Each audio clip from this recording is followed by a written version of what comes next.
여러분, 어제는 우리 성금요일이었죠. 우리 9시에 예수님께서 십자가에 달리셨습니다. 그리고 그 무서운 우리 고난과 고통을 겪으시다가 이제 오후 3시쯤 되어서 우리 예수님께서 이렇게 외치십니다. 엘리 엘리 라마 사박다니, 나의 하나님이여 나의 하나님이여 어찌 나를 버리셨나이까 라는 이런 고뇌에 찬 울부짖음이었습니다. 그리고 얼마 후에 테텔레스타이, 내가 다 이루었다, 이렇게 말씀하시고 십자가상에서 운명하십니다. 운명하시자마자 성소 휘장이 위에서부터 아래까지 찢어져 둘이 되었다고 말씀하고 있습니다. 그리고 땅이 진동하며 바위가 터지고 무덤문이 열렸다고 우리 마태복음 27장에서 기록하고 있습니다. 여러분, 이 말씀을 통해서 예수님의 십자가에 대해서 어떻게 생각하고 계십니까? 여러분, 예수님의 십자가는 바로 우리의 허물과 죄악과 저주를 대속하신 바로 대속의 십자가였습니다. 우리 이사야서 53장 5절 6절 말씀입니다. 그가 찔림은 우리의 허물 때문이요 그가 상함은 우리의 죄악 때문이라. 그가 징계를 받음으로 우리가 평화를 누리고 그가 채찍에 맞음으로 우리는 나음을 입었도다. 우리는 다 양 같아서 그릇 행하여 각기 제 길로 갔거늘 야훼께서는 우리 무리의 죄악을 그에게 감당시키셨도다. 바로 우리의 죄악과 저주를 감당하신 대속의 십자가. 또 십자가는 거룩하신 하나님과 죄인인 우리를 화목케 하는 화목의 십자가였습니다. 바로 이 화목의 십자가가 없었으면 아마 이 땅에 있는 모든 사람들은 죄에 빠져 죽었을 것입니다. 바로 거룩하신 하나님 앞에 우리를 하나님 나라에 갈 수 있는, 하나님 앞에 설 수 있는 자격을 갖춘 사람이 되게 하셨습니다. 또 십자가는 하나님의 말씀에 절대 순종하신 헌신의 십자가였다는 것을 보게 됩니다. 바로 이 십자가에 더 깊은 의미들이 많이 있지만 이것을 통해서 바로 십자가와 나와의 깊은 연관이 있다는 것을 깨달으셔야 됩니다. 바로 예수님의 고난과 고통 때문에 내가 하나님의 자녀가 되었고 나의 더럽고 추악한 모든 죄악이 용서를 받았다는 사실입니다. 그리고 이 마지막 시대에 살아가는 우리에게 우리 하나님의 뜻과 사명을 이룰 귀한 사명자들로 우리가 세워졌다는 이 사실을 기억해야 되겠습니다. 오늘 본문에 보면 아리마대 요셉이 바로 빌라도에게 가서 당돌하게 바로 예수의 시체를 달라고 요구하는 말씀이 나옵니다. 이 요구를 들었던 빌라도가 즉시 시체를 내어주어서 바로 시체를 깨끗이 씻고 세마포에 쌓아서 바로 이 무덤에 장사 지내는 그런 모습들이 나오고 있습니다. 또 십자가 현장을 목격했던 여인들이 있습니다. 그 십자가에서 달리시며 죽어가시는 그 모습을 지켜봤던 이 여인들이 다시 이 매장하는 이 장소까지 따라와서 매장을 목격하고 있다는 것입니다. 그리고 이 누가복음 24장에 보니까 이 여인들은 바로 이 부활의 첫 모습을 목격한 여인들이었다고 말씀하고 있습니다. 오늘 저는 바로 무덤에 머무신 예수님이란 제목으로 은혜를 나누도록 하겠습니다. 우리 첫 번째, 예수님께서 장례를 위해서 아리마대 요셉과 니고데모를 예비하셨다는 사실입니다. 우리 누가복음 23장 50절 51절이죠. 우리 공회의원으로 선하고 의로운 요셉이라 하는 사람이 있으니 그들의 결의와 행사에 찬성하지 아니한 자라. 그는 유대인의 동네 아리마대 사람이요 하나님의 나라를 기다리는 자라고 말씀하고 있습니다. 여러분, 성경은 아리마대 요셉을 공회의원이고 선하고 의로운 사람, 하나님의 나라를 기다리는 사람이라고 말씀하고 있고, 또 마태는 요셉을 예수님의 제자라고 이렇게 말씀하고 있습니다. 이 모습 속에 표현된 것, 예수님은 드러내서 이 아리마대 요셉은 드러내놓고 자신의 믿음이 어떠한지를 한 번도 얘기해 본 적이 없는 사람이 바로 갑자기 이렇게 표현되어 나오는 것을 보면 바로 믿음은 드러나지 않았지만 그가 가지고 있는 변화된 신실한 신앙을 가진 믿음의 사람이었다. 하나님의 사람이었다는 것을 우리 알 수가 있습니다. 그래서 이 아리마다의 요셉이 빌라도에게 가서 예수의 시체를 달라고 우리 당돌하게 요구를 했고, 또 빌라도가 허락하고 바로 예수님의 시체를 가져다가 예수님의 시체를 씻고, 그리고 다른 공회의 의원이었던 니고데모가 가져온 이 모략과 침향 섞은 것을 그 몸에 바르고 세마포로 싸서 우리 예를 갖추어 장례를 지냈다는 것입니다. 특별히 유대인의 장례법대로 그 향품과 향료를 넣고 세마포로 쌌다고 이렇게 말씀하고 있습니다. 그리고 아직 장사한 일이 없는 새 무덤의 장사를 지냈습니다.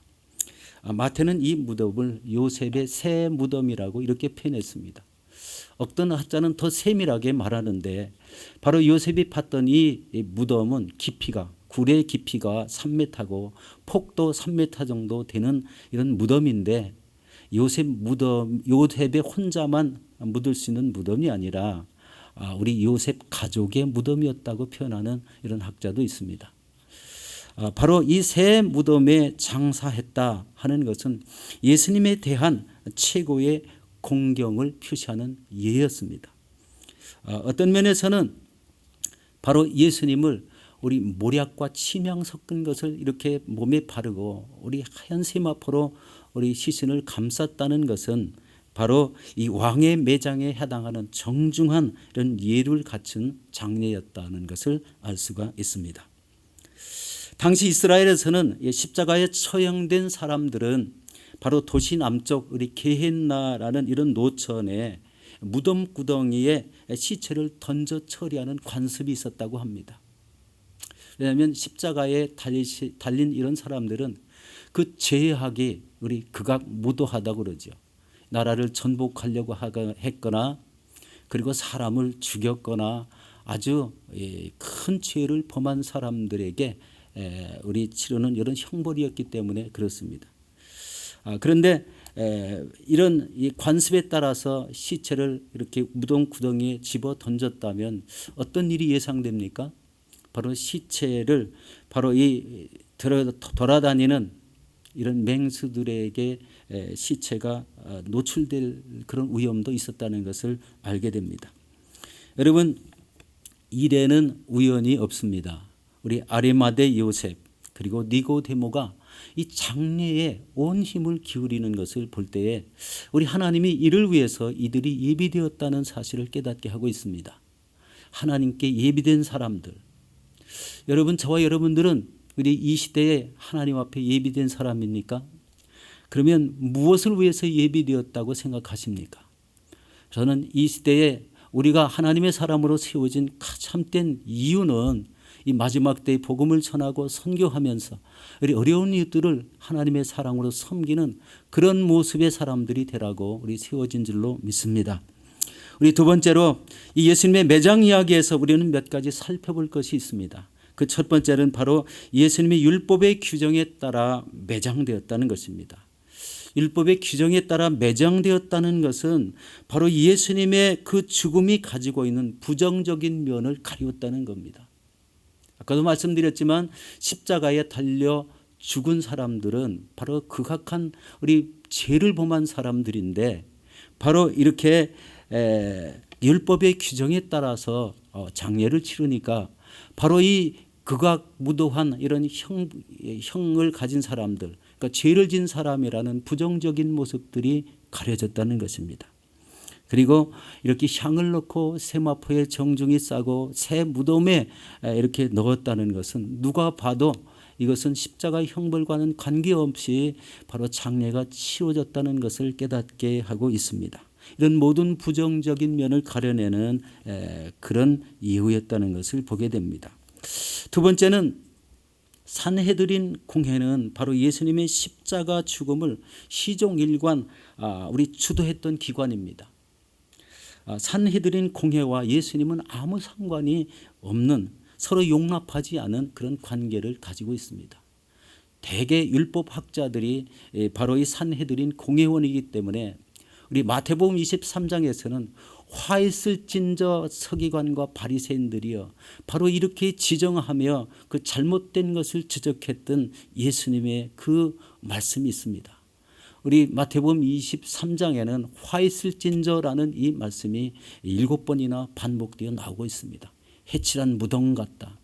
바로 이 여러 가지 말씀들이 우리 바로 이 서기관과 바리새인들의 그 행위를 지적하고 있습니다. 그럼에도 불구하고 아리마대 요셉과 니고데모가 공회의원이면서도 바로 예수님의 장례를 율법 규정에 맞게 우리 최상의 예우를 갖추어서 치루었다는 것. 참 이를 통해서 예수님의 그 마음을 깊이 이해하고 예수님을 깊이 사랑했다는 이런 모습을 생각하게 됩니다. 특별히 오늘 51절에 보면 그들의 결의와 행사에 찬성하지 아니한지라. 그들이라는 것은 누구입니까? 바로 산헤드린 공회원의 결의와 행사에 이 두 사람은 찬성하지 않은 사람이라 이렇게 말씀을 하고 있습니다. 참으로 이 많은 공회원들 의견에 동참하지 않았다는 것이죠. 바로 이런 모습이 바로 하나님의 뜻을 따라 사는 사람이고 하나님의 나라를 기다리는 사람이고 바로 예수의 제자됨이 나타내는 귀한 믿음의 사람이었음을 나타내고 있습니다. 우리 세 번째는 예수님의 장례에 제자들이 한 사람도 없습니다. 예수님의 장례는 그의 제자들에 의해서 치러져야 마땅한데도 불구하고 그들의 모습은 전혀 찾아볼 수가 없었습니다. 여러분 유명한 말이 있죠. 주를 죽기까지 따르겠습니다라고 맹세했던 베드로, 그가 바로 계집종 앞에서 3번을 부인했던 사람입니다. 저주하고 맹세하기까지 하며 부인했던 그런 모습을 보이고 있습니다. 그런데 반면에 이 공회의원인 요셉과 바로 니고데모는 어떻게 행했습니까? 자기 신분과 명예에 큰 심각한 위협이 예상되지만 그런 것은 아랑곳하지 않고 장례를 정중하게 치렀습니다. 여기서 바로 누가 진실한 믿음을 가진 사람인가, 누가 더 예수 그리스도를 사랑한 사람인가를 우리 깨닫게 하고 있습니다. 혹시 이런 제자들의 모습이 바로 저와 여러분들의 모습은 아닌가요? 바로 이 시대에 자기 편한 대로 살고 하나님을 가까이 하는 것 같은데 멀리하고 사는 이런 모습들, 세상의 좋은 모습을 자꾸 취하며 사는 우리의 모습, 바로 이 아리마대 요셉과 니고데모의 믿음과는 진정으로 어떤 상관관계가 있을까요? 그들의 믿음과 동일하다면 하나님의 칭찬을 받는 사람이 될 것이고, 그렇지 않다면 우리가 다시 무릎 꿇고 회개하는 이런 참다운 이런 믿음으로 회복되는 그런 시간이 필요하다고 생각합니다. 우리 네 번째는 바로 예수님을 사모하는 여인들입니다. 예수님의 장례를 멀리서 지켜보는 여인들. 이 여인들의 이름이 누가복음 24장 10절에 기록되어 있습니다. 막달라 마리아, 요한나, 야고보의 모친 마리아, 그리고 다른 여인들이었다고 말씀하고 있습니다. 이 여인들은 예수님을 지극히 사랑하며 따랐습니다. 그래서 예수님이 십자가에 죽으시는 것을 목격하고 지금 매장되는 것을 목격하고 또 24장에 보니까 어떻습니까? 부활의 첫 번째 목격자로 이들 여인을 지목하고 있습니다. 이 모습을 볼 때 여인들을 통해서 무엇을 깨달을 수 있습니까? 바로 예수님을 사랑했다는 겁니다. 지극히 사랑하는 표현. 그가 매장당하고 그리고 그가 십자가에 죽고 다시 부활하는 그런 모습을 지켜보는 그 안타까움을 가지고 있는 여인들, 바로 예수님을 지극히 사랑하는 이런 참된 모습을 여기서 발견하고 있습니다. 여기서 우리 자신을 깊이 생각해 볼 것은, 다시 한번 생각해 볼 때 바로 이 아리마대 요셉과 니고데모 같이 어느 때 어느 시기에 우리가 쓰기로 작정되어 있는가, 하나님 앞에 쓰임받기로 작정되어 있는가 다시 한번 생각해 봅니다. 이 시대에 예비된 사람인가, 참으로 내가 하나님 앞에 쓰임받기 위해서 이 시대에 하나님의 사람으로 세워진 사람인가를 깊이 생각해 봐야 됩니다. 두 번째는 우리를 구원해 주신 예수님을 얼마나 뜨겁게 사랑하고 있는가, 그 말씀을 지키고 그 뜻을 이루려고 얼마나 애를 쓰고 살고 있는가를 살펴보아야 됩니다. 바로 하나님을 진정으로 사랑하는 이런 사람들이 우리 천국의 주인공이 될 줄로 믿습니다. 바로 자신의 신분과 자신의 여러 가지 그 인격에 여러 가지 해를 입힐 수도 있지만 바로 그런 것은 아랑곳하지 않고 하나님의 일에 우리 최선을 다했던 이런 아리마대 요셉, 니고데모와 같은 이런 참된 신실한 믿음의 모습들이 바로 진가를 발휘할 때가 바로 이 시기라고 생각합니다. 이 어려운 시기. 바로 이웃을 돕기 위해서 우리 쌀을 도네이션 하신 분들. 오늘 어떤 분은 우리 쌀을 20kg짜리 4백을 가지고 왔습니다. 그리고 두부를 가지고 왔고요. 또 물을 또 가지고 왔습니다. 이런 모습을 바라보고 참 이 하나님을 사랑하고 우리 이웃의 안타까움을 바라보는 이웃을 사랑하는 그런 모습을 우리 바라보았습니다.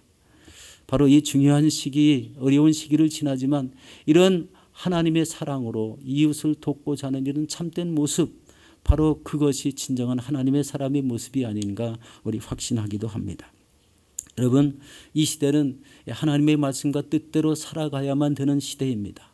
앞으로는 더 어려운 질병이 찾아올 수도 있고 그때마다 하나님을 예배할 수 있는 이 성전이 쉽게 닫힐 수 있다는 것을 이번 계기를 통해서 우리가 살펴보게 됐습니다. 너무나 쉽게 아주 우연인 것처럼 이렇게 슬며시 닫혀버리고 들어오지 못하게 하는 것을 보고 너무나 많이 놀라고 있습니다.